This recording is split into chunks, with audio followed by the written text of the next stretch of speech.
Good morning, dear students. So let us start our next topic, that is how do we breathe. So let us learn about the mechanism of breathing. First of all, we have to see this diagram.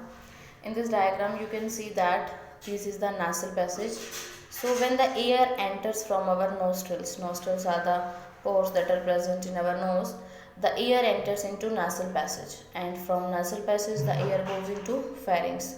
This one is the pharynx. It is the common passage for food and air. You can see that this is the oral cavity. From food also enters in the pharynx and air also enters in the pharynx. So you can say that it is the common passage.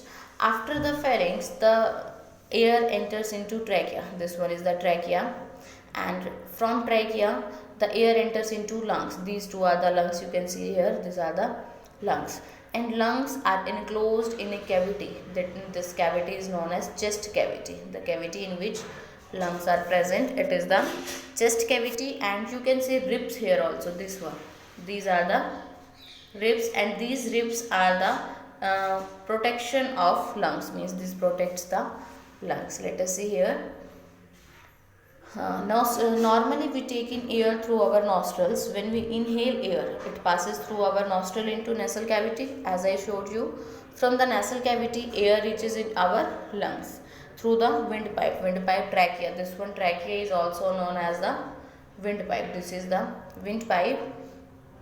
So from the nasal cavity, the air reaches our lungs through windpipe. Lungs are present in a cavity that is known as chest cavity, as I told you. And this cavity is surrounded by ribs. I showed you ribs also. A large muscular sheet called diaphragm forms the floor of chest cavity. What is the diaphragm? See here, this is the diaphragm. This becomes the floor of chest cavity. So breathing involves the movement of diaphragm and rib cage. Actually, what happens during inhalation? During inhalation, ribs move up. Ribs जो है ऊपर की तरफ move करते हैं जब सांस लेते हैं हम, outwards, and diaphragm moves down. जिसकी वजह से क्या होता है, this movement increases space in our chest cavity. जब रिब्स ऊपर की तरफ मूव करती हैं और डायफ्राम नीचे की तरफ मूव करता है, तो क्या होता है, हमारी चेस्ट कैविटी का स्पेस इंक्रीज हो जाता है, and air rushes into the lungs, और बाहर से एयर अंदर आ जाती है. The lungs get filled with air, but during exhalation, जब आप सांस छोड़ते हैं तब क्या होता है, रिब्स नीचे की तरफ मूव करती हैं और डायफ्राम ऊपर की तरफ मूव करता है. जिससे क्या होगा, जो साइज है चेस्ट कैविटी का वो रिड्यूस हो जाएगा. This reduces the size of chest cavity and air is pushed out of the lungs. मतलब एयर जो है लंग से बाहर पुश कर दी जाएगी. These movements in our body can be felt easily. आप इसको ईजिली फील कर सकते हो. Take a deep breath. एक बहुत डीप ब्रीथ लो. Keep your palm on your abdomen and feel the movement of abdomen. आप फील करोगे कि जो हमारे लंग्स हैं, जो हमारे रेप्स हैं, वो हमें ऊपर और नीचे होती हुई फील होती हैं. After having learned during breathing that during breathing there are changes in the size of chest cavity, children got involved in the chest expansion competition में भी आप involve हो सकते हैं. Everyone was boasting that he or she could expand it the maximum. मतलब सभी ये बोलते हैं कि मैं उसको सबसे ज़्यादा एक्सपेंड कर सकता हूँ या कर सकती हूँ. How about doing this activity. आप इस एक्टिविटी को क्लासमेट्स के साथ भी करके देख सकते हैं कि आप में कितनी कैपेसिटी है कि आप अपने चेस्ट कैविटी को कितना एक्सपेंड कर सकते हो. Now let us see the next activity, that is 10.4. Take a deep breath. आप इस एक्टिविटी को परफॉर्म कैसे करेंगे, एक डीप ब्रीथ लो, और डीप ब्रीथ लेने के बाद अपनी चेस्ट की साइज़ को मेज़र करो विद ए मेजरिंग टेप, और ऑब्जर्वेशन को रिकॉर्ड कर लो. And measure the size of chest again when expanded and indicate which classmate shows the maximum expansion of the chest. मतलब दोनों टाइम में, जब आप इनहेल कर रहे हो उस टाइम पे भी आप चेस्ट को मेज़र कर लो बाय मेजरिंग टेप, और जब आपने एक्सहेल किया उस टाइम पे मेज़र कर लो, तो आपको पता लग जाएगा कि कौन जो है सबसे ज़्यादा एक्सपेंड कर सकता है चेस्ट को. एक्सपेंशन ऑफ चेस्ट को आप मेज़र कर सकते हैं. नाउ नेक्स्ट एक्टिविटी, यहाँ पर हम क्या करेंगे, take a wide plastic bottle. We had taken a wide plastic bottle. Remove the bottom. उसका बॉटम रिमूव करेंगे. And get a Y shaped glass और प्लास्टिक ट्यूब. एक प्लास्टिक ट्यूब लेंगे जो कि वाई शेप की होनी चाहिए. यहाँ इस डायग्राम में देख रहे हैं आप, दिस इज़ द बॉटल, और ये एक वाई शेप्ड की हमने ट्यूब्स ली हैं. और इन वाई शेप्ड की जो ट्यूब्स हैं उसके कॉर्नर्स में हमने क्या लिख दिए, बैलून्स लगाए हैं दो. ठीक है, तो देखो क्या है एक्टिविटी में. Make a hole in the lid so that, हमने होल कर दिया लिड में ताकि जो ट्यूब है आप उसको अंदर डाल दो। To the forked end of tube fix to deflated balloons, 2 balloons को फिट कर दो।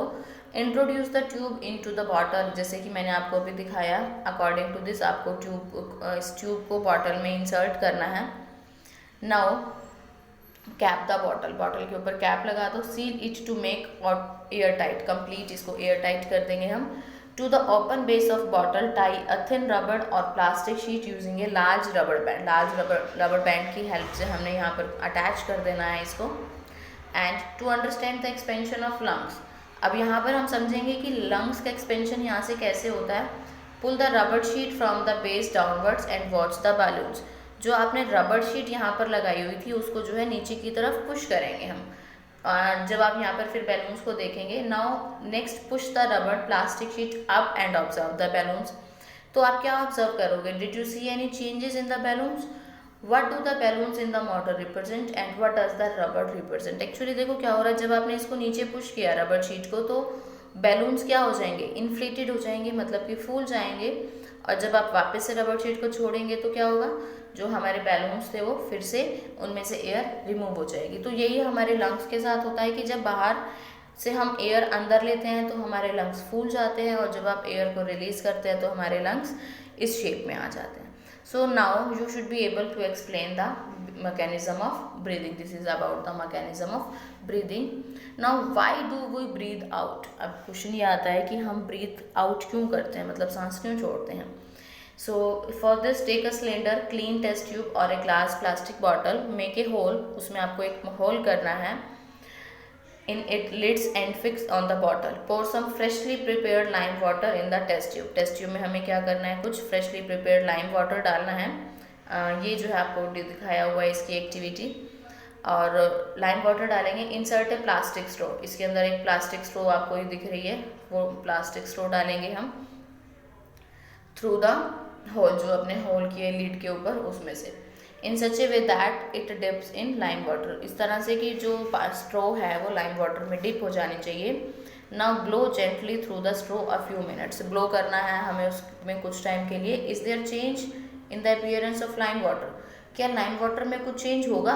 Can you explain this change on the basis of what you learn in chapter 6। आपने चैप्टर 6 में हमने पढ़ा था कि जो हम लेते हैं ऑक्सीजन लेते हैं और कार्बन डाइऑक्साइड को रिलीज करते हैं, तो जो कार्बन डाइऑक्साइड आपने रिलीज की जब आप सांस को छोड़ रहे हैं, वो कार्बन डाइऑक्साइड क्या करेगी, लाइम वाटर में जाएगी और लाइम वाटर को कन्वर्ट कर देगी कैल्शियम कार्बोनेट में, जिसकी वजह से जो लाइम वाटर का कलर है वो क्या हो जाएगा, मिल्की। आपको दिख रहा है यहाँ पर कि इसका कलर क्या हो गया, milky. It is because of the carbon dioxide which we exhale, जो हमने छोड़ी है। You are aware that air we inhale और exhale is a mixture of gases. So what do we exhale, actually जो हम एक्सहेल कर रहे हैं वो क्या है, do we exhale only carbon dioxide, क्या सिर्फ कार्बन डाइऑक्साइड एक्सहेल कर रहे हैं हम, और a mixture of gases. So you must have observed that if you exhale on a mirror, a film of moisture appears on its surface.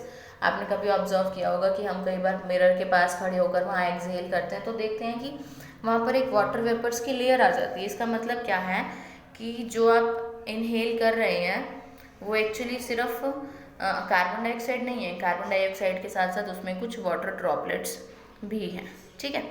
सो देखो the percentage of oxygen and carbon dioxide in inhaled and exhaled air, जो आप air inhale करते हैं उसमें 21% oxygen होती है और 0.04% carbon dioxide भी होती है। बट जो ऑक्सीजन जो एक्सहेल कर रहे हैं हम एयर को, उसमें 60.4% ऑक्सीजन होती है एंड 4.4% कार्बन डाइऑक्साइड होती है। So this is the composition of inhale and exhale. Here you can see that जब आपने एक्सहेल किया तो आपकी बॉडी से कार्बन डाइऑक्साइड निकली और कार्बन डाइऑक्साइड ने लाइम वाटर को किस में कन्वर्ट कर दिया, मिल्की, मतलब कि वाइटिश कलर में जो है कंप्लीट कर दिया। तो in the next class we will discuss about breathing in other animals. Thank you.